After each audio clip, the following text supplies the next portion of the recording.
Hey folks, Steve here with the post-mortem video for our playthrough number one of Korea, Fire, and Ice.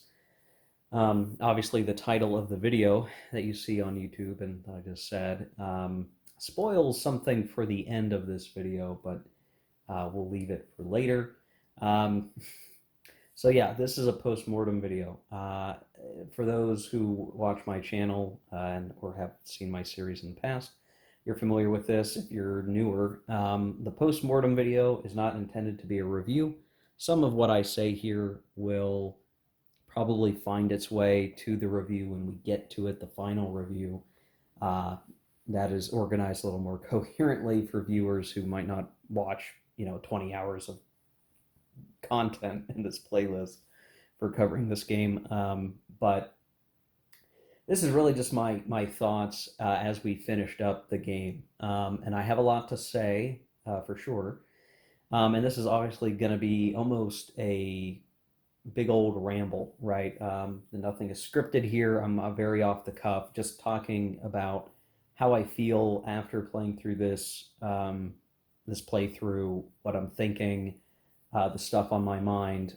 And it's tough because between recording the finale video and this video, I like ate dinner with the family, and I couldn't help but like talk about the game. And my wife is doing a good job trying to act like she cares and understands what I'm talking about. Um, but now I can talk to you guys, and we'll probably care more about this than she might. Um, so we made it to turn 22 out of was just like 34 turns total is what it would be. So we got through definitely over half, maybe three-quarters of the way through the game or something before the UN player won an automatic victory. To be honest, all things considered, whether it be errata or proposed rule changes, I really don't think the UN player should have won the game. Um, by the rules provided in the game and me playing by those rules, even if that means me exploiting the rules a little bit, we arrived at this state with the UN player achieving 21 victory points at the end of turn 22. Um, or at least, or I'm sorry, I guess it would have technically have been turn 23 that happened, but um, any which way you want to look at it, right? Let's kind of talk through the game experience. We've talked a lot about the objective system throughout videos going back, hours and hours ago in terms of content. Um, I for sure have some recommended changes to the objective marker rules during that phase of the game, where you can place them, what you get when you pull them up, that kind of thing, that are preliminary and need vetting. But I do think that fundamentally the game as it exists now is most of the way there. And here, this is what I've been on a journey as I've gotten through this playthrough where from the get-go, from the opening parts of the playthrough back to turn one, I was cautiously optimistic, kind of seeing the way the game played out, but knowing that there was some weirdness with the way that Soul was going to be handled because of um, just because of the rules. I knew reading, I said, hey, there's something weird here, right? As I got to the midpoint of the game, I began to be more worried and more worried about the objective marker system and how it impacted the gameplay. As I neared the end, I sort of came out of that valley a little bit and said, okay, I get what it's trying to achieve, and it is so very close to doing that, but it just misses it a little bit. I think that is worth talking about a little bit later in this video when I talk about those proposed rule changes. Again, this is not meant as a review, but I definitely feel as I wrapped up this last couple of turns, it definitely reached more of a click moment where I could kind of see the way things were playing out. And I was thinking to myself, oh, yeah, this is making sense. Like, I understand how these systems are kind of meant to work together. But at the beginning of the game, because you're dealing with not many units on the board, many of those units are getting blown up, and you're just racing down the peninsula. The objective markers just kind of feel out of place in that mode of operation, and it feels like they make the most sense when we're at this point in the war, where there is a coherent front line. The sides are fighting across terrain, and you can logically sort of decide, hey, here's where I want to go, right? Now, the folly, this is an absolute mistake on my part as the communist player. This is what cost them the game. They just decided to put their objective markers in Pyongyang. Um, they did not have to do that. They could have selected some of these towns that they took back from the UN that maybe had a unit in them along the way. They could have done that and maybe have had sooner more victory points. The only thing against that, I guess, being that when you do these victory point actions at the end of the turn, you're either placing one, you're revealing a whole bunch, you're just doing a reveal action where the case applies and you have units nearby, or you're claiming them. So even if I said, hey, Pyongyang's really far away, I'm going to shoot for something closer, it's still not like you can just, like, it would have expedited things any faster. What it may have meant is that we do delay the UN player from getting to the victory conditions that they needed. The other thing that sticks out is if you're on the strategic retreat, you're going to stop getting victory points for the most part, and that makes sense.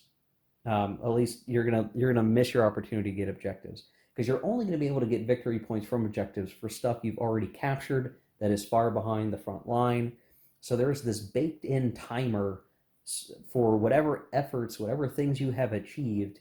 It takes some time for that stuff to pay off, and if you look at it that way, there's definitely some wiggle room in terms of what the real position on the board is in terms of victory points and who's winning. Um, but it works itself out. Something that it's more fresh in my mind, having just played this, the like human wave rule. Like, okay, there are different ways to handle this in the Korean War from Victory games that got reprinted recently. There are special rules that are like, yeah, the communists can do human wave attacks. Here, the human wave attacks are in the rules, but they're not called that. It was like that eureka moment. I'm like, oh yeah, this is this is how you do the human wave. This is how you make use of the numbers, right? Um, so there's in the rules, there's the stacking rule, right? You can have an unlimited number of fresh units in a hex, but if they're spent and you reach a stacking check step, anything in excess of one of spent units are eliminated. Now, for the vast majority of the game, you really didn't have that as an issue for the most part, mostly because the area of operations is so wide and spread out that you really were only going to have one unit per hex anyway, because it's often better to surround an opponent and attack than to be bunched up in one place and attack, right? If you can afford to make the movement and move units around like that, then you would rather do that, right? So the whole concept of having a bunch of spent units in one hex just never comes up for the majority of the game, right? Until we had this situation over here in the last few turns of our playthrough where the Chinese have so many units, and the narrow front right here in this band of land on the peninsula, it really afforded us that ability to have like a whole bunch of units all in one place, nowhere to go. And when you set that up, okay, so they're allowed to be stacking until the end of an activation phase, basically, or at the end of an activation before you spend supply to refresh an HQ and all of that. So you could have potentially, I don't know, let's say 10 units. You could have 8 units all in a stack. I mean, that doesn't really matter. And then when you think about the ability for multiple uh, hexes to support an attack. Let's say you have like 3 hexes on an enemy, let's say like here, right? 1, 2, 3 hexes attacking. One's the primary attacker, these two are supporting. But what if all 3 of those hexes have 3 units in them, right? Well, technically, all of those units are supporting the attack, and so what you really end up having is 9 units. You do the support calculation, 1 plus 2 plus 3 plus 4, blah blah blah blah blah, and what you end up with is like a plus 45 if you had 9 units, right? And that is enough bonus to basically mean you're going to win the combat. No matter what, you're going to win the combat. And then it just matters on if there are elite or poor units involved, which will decide, is that unit going to get obliterated, or will they at least be able to retreat? And it's so funny that, like, because you have these huge modifiers that are going to range from, maybe some combats you just have a plus 3 or 4 or 5. Maybe you're up to, plus 15 on other combats. And again, if you have this human wave assault, okay, it's plus 45, right?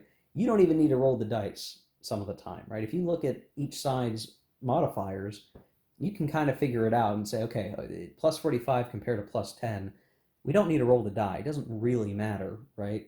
The only reason you still have to roll the die, I guess, is if you roll a 1 or a 10 or a 1 and a 6 or whatever, and you get more elite or poor units. So you can't avoid a die roll, but you're going to have a pretty good idea whether or not you're just going to win a combat based on those circumstances. And in fact, I found that through the whole playthrough, that happened a lot. It was just like, hey, no matter what you do, the UN player has all this stuff, they're going to win the fight. So you don't, as the North Koreans, don't even bother throwing in your tank support. It won't make a difference. That was part of the reason why, even late into the game, the communists still had tank support, because a lot of that was the original tank support they started with, plus a few sprinklings of foreign aid. I kept, I avoided the historical situation where they lost most of their tanks. I had enough tanks that they were still an element even into the late game. But those human waves really are the big difference, right? And if we were to think through how this all plays out in terms of all the support, all together, all aggregated, your typical game will have, probably the communists low on tank support, relatively low on artillery support, depending on how somebody plays with them conservatively, using them or not using them. Um, the UN player will probably have a pretty good set of artillery and tank. They will also have good air support. You're unlikely to get a Soviet intervention in the normal game, I suspect, especially not normal game, but Soviet intervention is not that likely, and with my rule changes that I'm going to propose, even more unlikely. It's basically going to be like a whole bunch of UN artillery, tank, air, and sometimes naval bombardment support versus a human wave.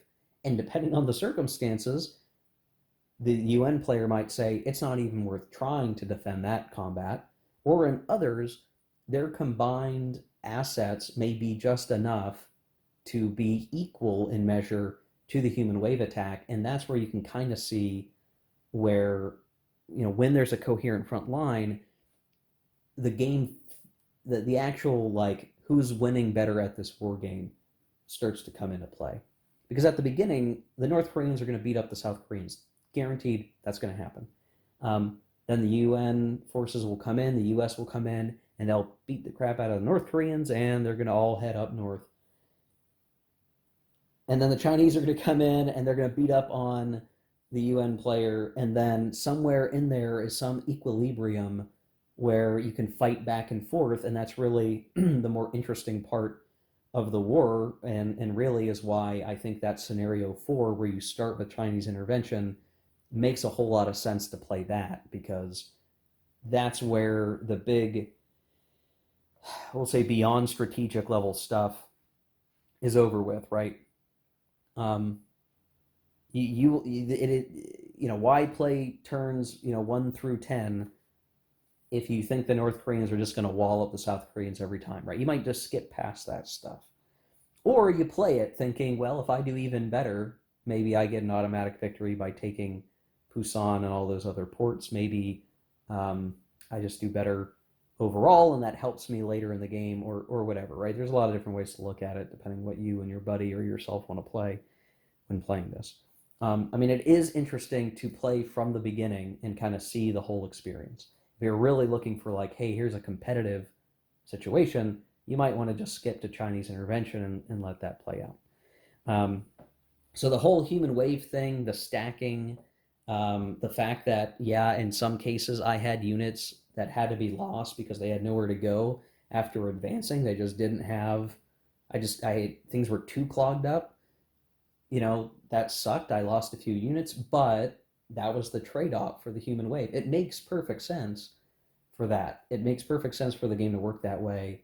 And I was very pleasantly surprised as I executed that. And of course, where I managed to achieve a decent breakthrough, and those units could actually advance after combat some distance, like coming through here and coming around, these different directions, it became like, oh yeah, well of course it's just you're throwing a whole column of people at the UN front lines, and they're going to break through somehow, and they're going to try to get their way, uh, down the roads and around and all of that good stuff, and that's how you break through. And if the UN player does have a bunch of prepared positions or trenches, that's kind of like that's the only way to get past some of that, right? If you don't do a human wave type of attack on a UN trench position, and you don't have air, and you have limited artillery and tanks, that's the only way you're going to break through that hex, period, right? So all of that makes sense. I think in terms of like balancing all of those facets, that makes sense. Um,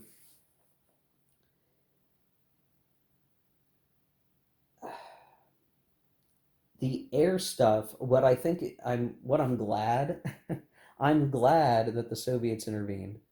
It was unlikely. I was amazed when I rolled it, but I'm glad because we got to see that air war. So this is far and away from a critique of the game. It's just enjoying the fact that yes, the game allows us to potentially have an air war if the circumstances provide it, and it's interesting to see that play out. And in our case, the Soviet and Chinese Air Force managed to beat back the UN air for the most part. Now they didn't shoot down everything, and the Allies still had plenty of access to ground support. But the communists had a good showing, and they shot stuff down, and that was kind of cool to see play out. And it shifted the game perspective a little bit. It was like, hey, if we didn't end the game because of the 21 victory points for the UN, the rest of the game would be very interesting. You would actually have contested air. The advantage would probably start leaning in the communist direction for the rest of the game. And as I look at the situation, I say, well, maybe the communists probably should have won this game, right? The game should have progressed past turn 22 and 23, and the communists probably would win in the late stages of the game, probably. That's a guess. I don't know that for certain, and that's mostly because the UN forces are so depleted based on the units. Because the way those replacements work is like, okay, you lose a unit, you can't get that unit back until you lose another unit of the same nationality, and you're only getting one of those guys back after you pay a replacement point. And when you look at the cadre system for the US, and it's like, okay, well, if I can bring back, enough of this division, then I'm in good shape. But if I'm only bringing back parts of a division, and that part of a division, I didn't bring back the actual cadre unit, then it's almost not worth bringing them back at all. So it's like it's like, I don't know. As the UN player, you really need to think through, how am I going to get these guys back on the board? What organizational structure makes the most sense for the board position? And I think either way, it's just really hard to come back. So I'm not sure what would have happened, later into the game past turn 23, where the UN just has a haphazard set of guys trying to do everything they can to do something, right? That's going to be that would have been the tricky part. And again, because of the Soviet intervention, that makes it just that much more uh, harder for the UN to come back. What's funny, I forgot to mention this in the actual playthrough. At as the Chinese were making progress, MacArthur was sacked, and we got Ridgway in eventually. But Ridgway never really was able to make a difference in terms of um, his abilities. So he allows us to activate more units and get certain benefits for combats. So Ridgway would have been great under any other circumstances. It was just the UN was on the back foot so badly. I didn't even bring him up, but Ridgway was in the game. You know, he had come on as a theater commander, but we didn't get to it. It didn't matter as much at that point. Um, it's interesting to look at the counter count of this game. So much of the counter sheets are dedicated to the snafu markers, which do have an impact on the game for sure. Um, and it's an interesting little twist on things. Same as the elite and poor unit markers, like that, it does add something to the game that is a little interesting because you're not dealing with counters, or I'm sorry, factors on your counters, but the difference between a poor unit and an elite unit being involved, um, matters. It matters quite a bit actually, and that can be the difference between breaking open a line or the enemy being able to create a new line is having elite units that manage to, keep their crap together when the going got tough. Um, and then you have the counter sheet space used for all these communist air units that may or may not see a lot of use. So it's just kind of interesting, by going with low counter density, by going with the game, the way it was designed, you had this, sort of capacity to include these other mechanics that are just a little bit different, that are just a little bit non-traditional. And I think that's really what you're dealing with through this whole game is that it's not traditional. I mean, it's a hex encounter game, obviously, but the things that you're doing are obviously so different. Um, you're using these support tracks. I eventually got to the point where like I almost had like I was doing the math fast enough, really, snapping my fingers over here, like I'm really, snapping through the equation, going, oh, okay, yeah, this is a support B, that's a -3 on artillery. I have 9, so that's 6. This is a rough hex, so I get 3. I get a +3 for that, right? And I got really good at just calculating that very fast. But honestly, I think sometimes it is worth slowing down a little bit and trying to make sure you're getting it right. Because I'm sure across the whole game, I probably miscalculated several times. I'm sure there were points where I forgot about the no tank support attacking rivers. I'm sure that happened. I can't think of an instance in my head where I for sure made that mistake, but I'm sure it happened somewhere. Um, Either way, whether that benefited the communists or the UN. Um,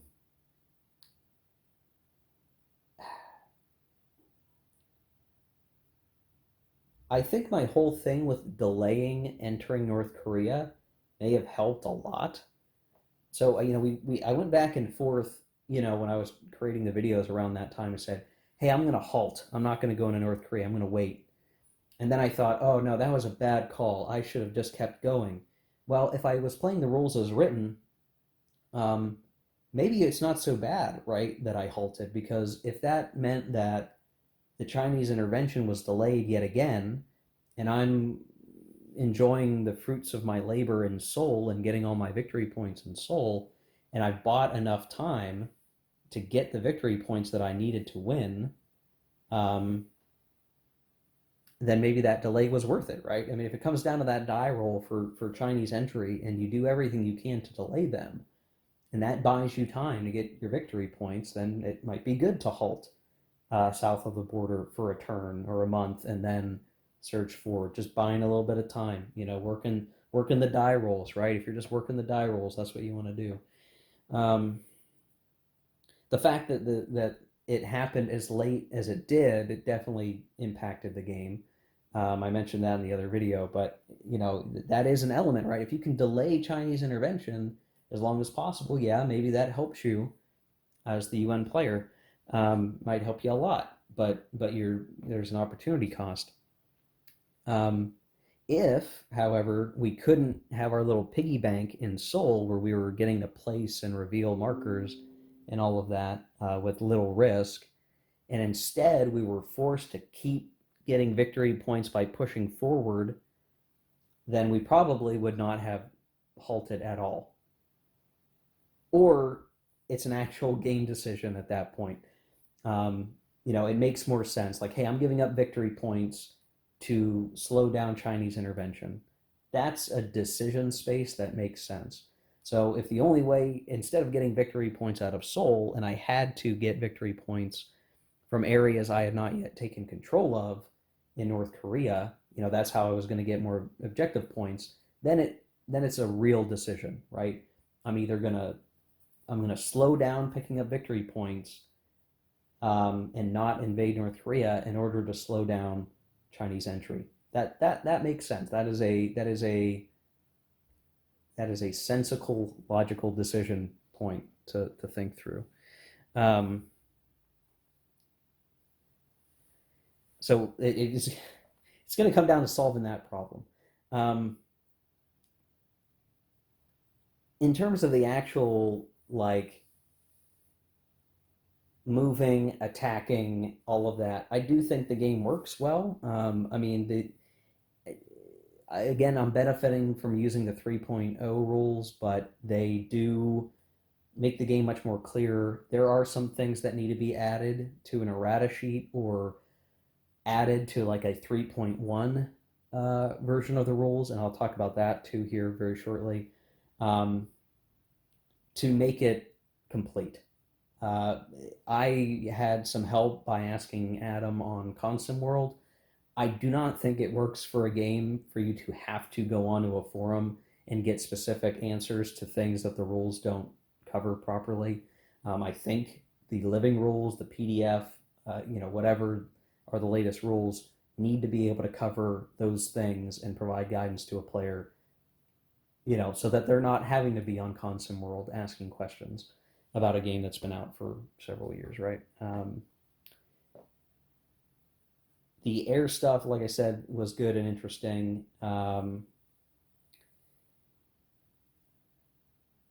There's something still weird around taking victory points as losses for combat, right? Where if you're going to lose, you're either going to retreat, you're going to use up a replacement point, maybe a combination, and then your other option is to give up to 2 victory points. I still don't understand what that really represents, and I think it has a weird impact on the game some of the time, right? And it's okay if you're looking at victory points like a resource, right? You say, hey, I've done well. I've taken several cities. I've gotten objective markers. I've pumped up my victory points, and now I can use that as a cushion for some of my combats so that I don't lose replacement points or whatever. Okay, that from a resource perspective, sure, that's a decision you have to make. That's part of the strategy. You got to figure out when to lose some things or not lose other things. But I don't know what that is supposed to represent, right? Even if you were trying to say victory points are also some sort of global stage notoriety, public perception type of thing. Well, what does it mean for me to not have guys die, right? So not use replacement points, not retreat, um, but instead opt to admit that you suck or something? Like, is that what the victory points are? I don't know, right? So I don't like that. That seems weird. Again, it plays into the other systems, so it sort of makes sense, but I don't ever, like, anytime I did it, it's not like I could explain why that was a thing that could happen. Um, but at the same time, as you saw towards the end of the game, it did force me into some decisions where it was like, hey, I'm gonna win. I don't want to give up victory points, so I kind of have to lose units or retreat or lose replacement points. But that's stuff that would happen anyway in any other game anyway, right? Maybe you could house rule it and say you can't use victory points to offset losses, but then you'd have to re-examine the loss range, 1 to 5 or whatever, because yeah, maybe that means you're retreating too much or you're getting eliminated too much. I don't know, but it is an oddity. It is a weird thing that you're dealing with as you're playing through the game. If a unit becomes routed, and that did happen quite a bit, um, that unit that is routed, while it is nice that it wasn't destroyed, is almost guaranteed to be destroyed the next time it gets attacked. So you certainly don't want a lot of things routing, like that will hurt you. And it's hard to come back because even if you like get rid of the route marker, you get a low morale marker, and the low morale marker really sucks too. So there's definitely an element of like when you're getting your butt kicked, you're going to keep getting your butt kicked, and that feeds into the dynamic mobile part of the conflict. Um, so there's some good there, and there's some oddities there, right? Talked a lot through the oddities. Um, Other than my feeling that the game should have gone longer if I didn't use an exploit, but because the exploit existed, I had to use it because it was just optimal. It felt optimal to do that, to do my little trick in Soul.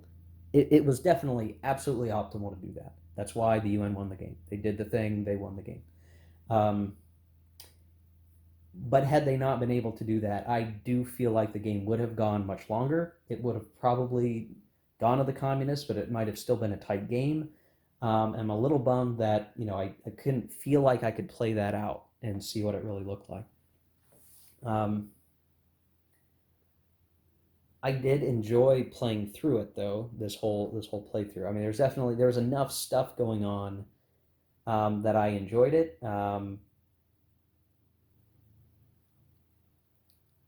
And I guess this is a good segue into the next part of the video. I'm going to get a drink of water, and we'll come back to talk about the next part of the video. So hold on just a second. Okay, so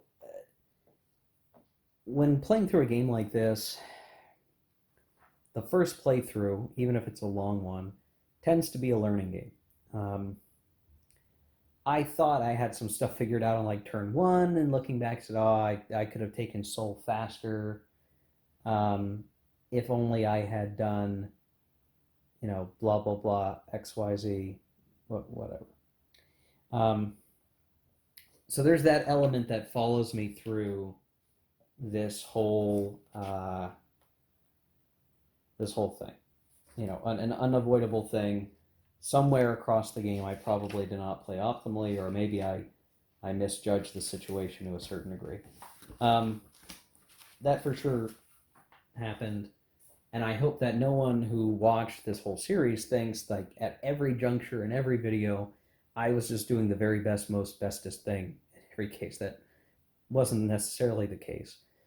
But I do think most of my analysis along the way was fairly sound. And again, as it relates to the objective markers, I think that's really a key thing for me to be looking at. I printed out on a sheet of paper so that I could show it on screen. Don't like wasting paper, but there you go. Some stuff that will probably get published somewhere on Board Game Geek related to the game.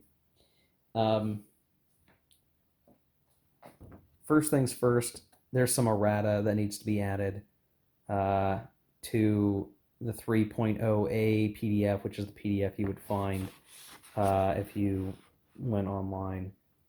So basically, as I had mentioned before, in the rulebook, it doesn't clearly say, and I'll find the, I'll try to find the, oh, here it is. This table in the rules is wrong. It needs to add some information around reducing the tank and artillery support level for any unit that retreats 2 hexes or 3 hexes. The fact that it says these 2 paragraphs, under this US or UN minor unit is false. It's wrong. And I've confirmed that with Adam. That's been confirmed a number of times, right? I mentioned that before on the videos, that is an issue that the rules don't clearly address. So the first point here is errata. We need clarity on the arty, that's short for artillery, and tank support losses on disrupts and routes for everybody, right? It's not just the communists that have this problem. It's not just the UN that has this problem. The communists also lose artillery and tank via that mechanism. But it is not stated that way in the latest rules. Someone who just picked up the game and went to the effort to download the latest rules would get this wrong. And it is a critically important part of the game. That must change, or the game is a bummer. There needs to be some clarity that after supporting a combat with ground support, those used area units need to roll to stay on station. The rules, again, aren't super clear that needs to be done, but that is the proper rule, my understanding based on reading Consim World and other material. So that needs to be clearly stated.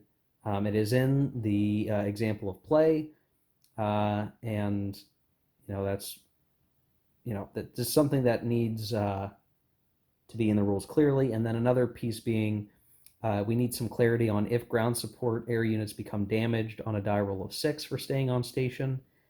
For some air activities, if you roll a 6 for staying on station, you actually become damaged, or you go to the damage box.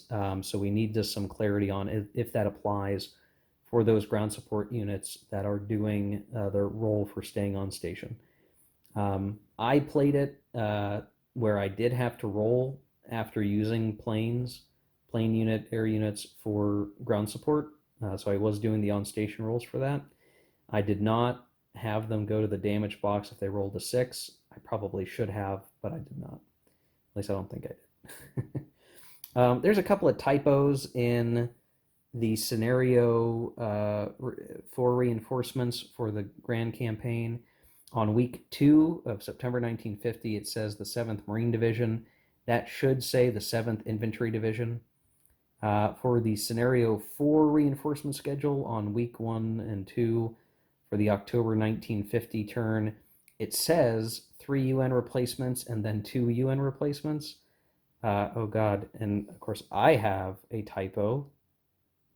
I wrote this in Notepad, so spell check wasn't an option. I suspect the last line should read US replacements, not UN. So you would have 3 UN replacements, 2 US replacements. That's based off the format of other reinforcement schedules where UN is first and then US replacements are indicated. So that's just errata.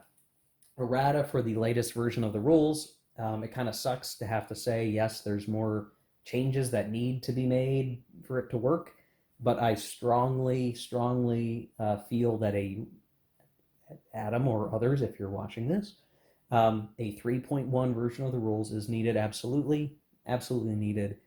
That table around losses needs to be cleaned up to be clear on how tank and artillery support levels are lost for both factions, and some clarity around the ground support stuff. That has to happen.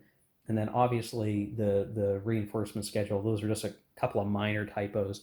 Not a big deal, doesn't hurt a whole lot, but just something to keep in mind the next pass through the rules that gets published.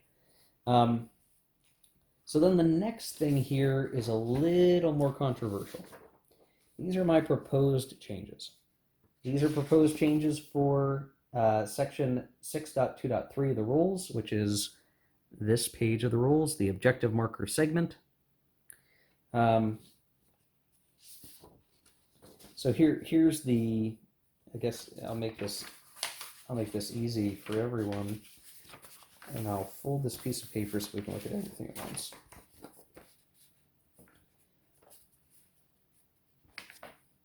Okay. Change the second bullet to prevent the UN player from immediately removing an objective marker placed this phase. So the second bullet there, remove an enemy objective marker that has a friendly unit in the same hex. Place the marker back in the pool. I don't know, like logically, this might not be needed anymore based on the other changes below, but I think this just makes sense to say like, I, to me this is just one of those stupid things. Like I hate when games are +1 -1. If you do something and someone just immediately undoes it, then don't have a mechanic that is like that. That's silly, right? Don't have game effects matter, right? So the way it works is like, okay, I could place an objective marker somewhere as the communist, but then the UN player just simply removes it, and that's what we did, and that's all we do for the whole game is just that. That's silly. That removes the whole purpose of the objective marker in the first place if you just do that in the game. So changing this means that the UN player can't remove the objective marker that was just placed. They could maybe remove a different marker, but not the one that was just placed. My thinking here is that like, okay, communist player puts one in Pyongyang, thinking they're going to try to get Pyongyang next turn. Well, it kind of goofs the game flow if the UN player is like, nah, and just removes that, right? Like, okay, so we're not getting anywhere in the game. Like, we're not doing anything. That doesn't make sense to me. It makes it pointless if you're just going to be in that mode most of the time. Now, any scenario you play starts with objective markers already on the map, but you're creating a situation where it's like, okay, don't play the game then. Don't play the mechanics of the game because you're just going to undo it. That seems silly. Could be I placed it in Pyongyang. The next turn, I didn't get to Pyongyang. That sucks. I'm going to pick this town over here, and then the UN player on a following turn phase can then say, yeah, I'm going to remove this. Right? To me, that makes a lot more sense. If the player places an objective, it's a recent placement, they fail to achieve that objective in the next turn, then you can remove it. But you can't remove the one that they just designated as their objective. That defeats the purpose of the system. So that's one change. And that is pure, that is like a taste change. That's not necessarily a real rule change, but I think that would better facilitate gameplay. The next one, change third bullet in sub-bullets to allow objective markers to be placed on enemy-controlled cities or ports with or without enemy units. Keep the requirement for towns within 3 hexes, which is the fourth bullet. So what I'm saying is, here the rules are such that you're going to place an objective marker where there's an enemy unit in a port or city hex, or is an enemy-controlled hex of Pyongyang or Seoul. What I want to do is, what I'm effectively doing is I'm stating that, is remove this requirement, but keep this one as is. This is mostly fine, right? Say you're going to place in any town hex that has an enemy unit and is within 3 hexes of a friendly unit. Why this change? Well, to me, it makes sense that if the enemy controls Pyongyang, and that to you is an important place to go, because it's a capital, Seoul or Pyongyang are important places no matter what, it makes sense to say, yeah, I want to put objectives there. Even if there are shorter term goals, I'm going to put all my money on the capital. That still makes sense. That makes sense from a game perspective. The fact that the communists put a bunch of objectives in Pyongyang maybe was a bad decision, but there's still a reason to do it, as opposed to placing it, some in a town with an enemy in it that's nearby, right? There's sort of some logical thought process to that, because you can always put them here. If you put them spread out across towns, you're going to spend more time messing around, revealing them, and then claiming them. Where if you can always put them in Pyongyang, and you as the communist player don't have Pyongyang, you might say, I'm going to make a strategic decision to put all of my objectives in Pyongyang so that if I take it, and I'm expecting to do that, I can reveal them all easily, and then I can claim them more easily later. Um, that, there's an advantage to co-locating your objectives, and there's a different advantage to spreading them out, I guess. You can get them more piecemeal. But that can be a player decision, right? That makes sense. So, but the whole requirement to have a unit in a town or city, or I'm sorry, have the requirement to have a unit in a port or a city to place an objective there is just silly. That doesn't make sense, right? I, in my game, completely ignored some cities in South Korea because I couldn't put an objective marker there, and there was no point. I didn't even take control of them. because there's no incentive for me to do that. Now, with this rule change, it would mean that if we were looking, down here, and of course, let me move some stuff out of the way. Like, we never really had to worry about Guangzhou down here. No reason at all. Too far away, pointless, not worth it. But if I can place an objective marker there as the communist player, regardless of the UN unit being there, it forces the UN player to either defend this important city or let it go.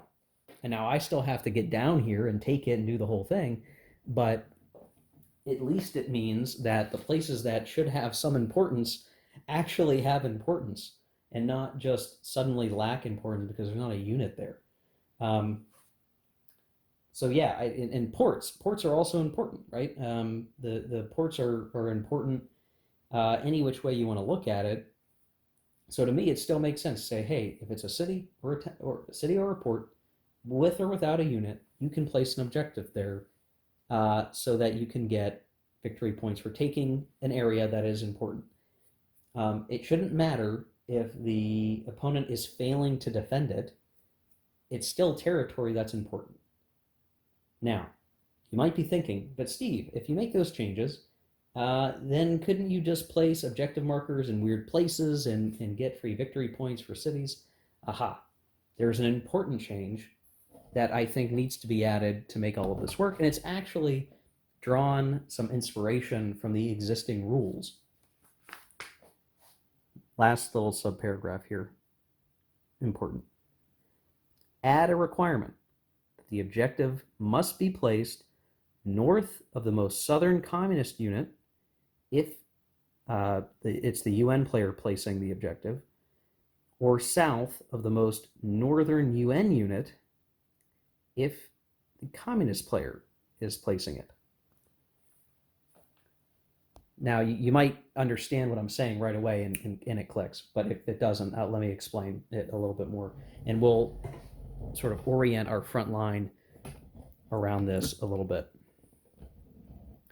So the idea is you can only place an objective marker out ahead of your front line. That means that with that rule, you can't, for instance, say, I'm going to put an objective marker in Pyongyang, or rather, if I'm the UN player, I can't put an objective marker in Wonsan because it's a port and it doesn't matter if there's an enemy unit there. I can't take it because it is behind my front line, so I can't put an objective marker there, right? And I already control Pyongyang, so I can't put an objective there, right? Doesn't make sense. I've already taken it. But this kills my exploit, where I was getting to place objective markers in some part of Seoul that I never took, right? The two rules combined, any of the rule changes and existing rules together, with this proposed change, would mean that I cannot bank victory points, or objective markers rather, in Seoul. Because if I'm the UN player, the objective must be placed north of the most southern communist unit, right? So in this case, even though we're on the strategic defensive as the UN player, you'll understand for the examples case. If I'm going to place a objective marker, it must be north of the most southern communist unit. So the most southern communist unit is this guy right here. And it has to be north of him. So from here on up. So what other rules will apply? Well, I can't put it in I can't put it in Wonsan because that's in the same hex row. I can't put it in some of these towns that I may still have control of because there's no communist unit in them. And so my only other real options are going to be objectives that are like within the communist front line or behind them, further ahead. Now that makes sense, right? And because Seoul, no matter which of the hexes of Seoul are enemy controlled, are south of the most southern communist unit, I can't place an objective marker there. So I can't get away with my gamey, cheesy plop in victory markers down here. I'm not allowed to do it because of that rule. Now, there's still the potential for some goofy stuff that could be drawn, some gaminess that could maybe occur with these proposed changes, but they are better than this alternative, which is the rules as written. I mean, some of this problem is because Seoul is a 3-hex city.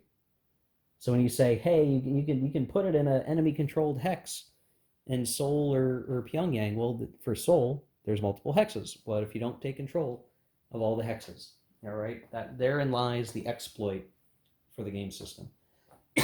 If you try to do something else and say, well, if you control even one of the hexes of Seoul, then you can't do that or whatever, you just start to get in a weird exception logic. Where here, it puts the game focus on what should be happening, which is you're aiming to go and extend your front line north or south, depending on who you are. And the verbiage I really drew from the strategic movement rules in the game, where you can only strategically move so far based on the most north or south unit you have. Similarly, that's how this would work, right? Yeah, so when you're looking at the early part of the game, what this would in effect mean is if you're the communist player,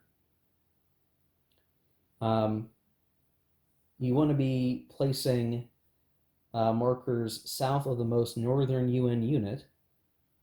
Well, at the beginning of the game, most of your northern, most of your South Korean units are going to be on the border here, or they're going to be in the rear. But if your most northern unit will be up here for sure, unless they're starting to retreat. Well, if they're starting to retreat, then your front line is progressing southward. So you can still only do it somewhere behind that front line. Of course, as I'm saying this, I'm like, well, I guess it should be. I probably need to amend this verbiage, and I will do it before I publish it more broadly. It should probably say must be placed in the same hex row or north of the most southern communist unit. So in case you get the, hey, you're in the same hex row, you're not penalized for that. You can still place objective markers on that hex row. But then that way, as the North Korean player, you can place objective markers in Daejeon. You can place them in Gwangju, even if they're empty. And that's just going to force the UN player to decide, hey, are we going to retreat all the way to the Pusan perimeter, or are we going to try to defend that area? And if we have not, if it's so far away that we can't do it, deciding not to defend that territory is going to give points to the North Korean. And maybe that's more points than they want and shifts the foreign aid or foreign intervention. But to me, that helps put a seal on this victory point system to where the players are making logical decisions to where they're sending their objective markers and how they're getting them. There is one goofy thing that is just inherent to this victory point system, and is that the objective system, is that the player takes one action per turn. What that really means is that anytime you're getting to your objective, you're leaving a unit behind so that that unit can help reveal the objective marker, and then you're making sure, obviously, that enemy units are not nearby that objective marker. So there's some delay, and you can almost look at that as like, hey, we're clearing the city, we are securing the city. That might make sense, right? It's sort of close quarters combat, clearing a town or city or whatever. to get the objective point and to actually have properly taken that territory. I guess that kind of makes sense. But you can imagine, when there's things are messy like over here, um, you're placing an objective marker, somewhat nearby over here, and then you've taken it, you spend a turn to reveal it, um, or you've pushed it farther away, and really you can't think too hard about that objective marker until the enemy is at least 3 hexes away from it in every direction. Then maybe you reveal it, then you can start claiming it. So you still kind of have to think through the order of operations. Again, totally divorced from, a lot of what's happening on the map, but some of it still connects. There's still some logic to it. I think these changes, again, I'm gonna make a modification to talk about the same hex row, um, but I think these changes would do a lot to help massage what's needed here. The fact that you need to have an enemy unit in a city just means that there are far-flung areas that will never get any attention, and that seems odd. When you're in this mode where it's back and forth in the end game, then it doesn't matter as much. But when I look at like the scenario 2 start, like I don't know how the communist player could have 15 victory points um, at the start of the Pusan perimeter scenario from a campaign game start. Like it just the victory points, there's just no way to work out how to get 15 by that turn or that time frame in the game as is, unless these sort of rules are put in place where you have a little bit more flexibility in where you're going to get your victory points and where you're going to place your objective markers. So I don't know how much has changed in the design from the rules 1.0 to 3.0 in regards to that. I know the objective marker verbiage has changed across the rule versions. Again, I still think this is needed to patch up the game a little bit.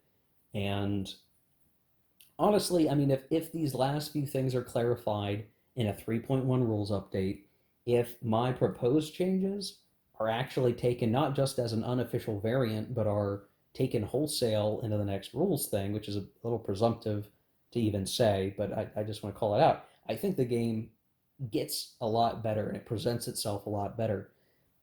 But if it never happens, then it makes it a lot harder to recommend this game to people, because you're having to say, hey, there's this game, it's pretty good, but you need to download the rules, and then, because the ones in the box don't matter, so you download the rules, and then you have to go look up separate unofficial errata to fix it, and then the game really plays better if you use this unofficial rule, house rule thing.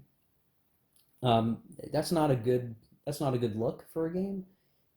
You get around that by saying, okay, well, here's the 3.1 rules with all the errata and the objective marker stuff fixed, and then the game is really rock solid and plays well and things make sense, right? I think that's it. There's one other question that I put on Consim World this afternoon around prepared position and trenches. The rules as written would indicate that a prepared position or trench defender does not get tank support, which makes sense to me. I get it, right? You don't have maneuvering space for tanks. But on a Board Game Geek thread, Adam had said something to the effect that the defender does get tank support, which is in opposition to what the game seems to indicate. And so I'm asking for clarity on Consim World for that. There's an allowance for artillery where the defender can use artillery in a prepared or trench position. And that makes sense to me. The attacker does not get, the attacker has artillery limitations and can't use tanks. The defender has no artillery restrictions but can't use tanks. That makes sense. If you change it to the defender with prepared positions and trenches or trenches, whatever, gets tanks, then I can see it being even more difficult for the Chinese communists to break any UN line, because then it just means, like, it makes prepared positions and trenches even better than I thought they were, right? If the tanks are allowed for the defender. So that's another thing that would be added to this list for errata and clarification. pending the answer to that. And I could show the page in the rules and all of that, showing, why the rules as written don't, allow the defender to have tank support. But um, this video is getting very long, and longer than I thought it would be, honestly, guys. So if you're sticking around for this, kudos to you. Okay, so what are we going to do next? What's next? Well, ordinarily I would wrap things up and say, okay, I'm going to go work on the review, and we'll do a review and all that jazz. But I don't think I can do that. I don't think I can do that yet. Because I'm having these proposed rule changes, I don't want to just throw them out there in a vacuum and say this is the way the game should be, right? It certainly sounds like what I was saying, but I'm trying to think through that a little bit better. The title of this video makes a reference to playthrough number 1. I am endeavoring to replay this game from turn 1 to whenever it ends as a playthrough number 2. The difference will be that I will not record the vast majority of that video or that playthrough. So I will not record it. I will do it like I'm just having fun. I'm playing a game in my game room by myself.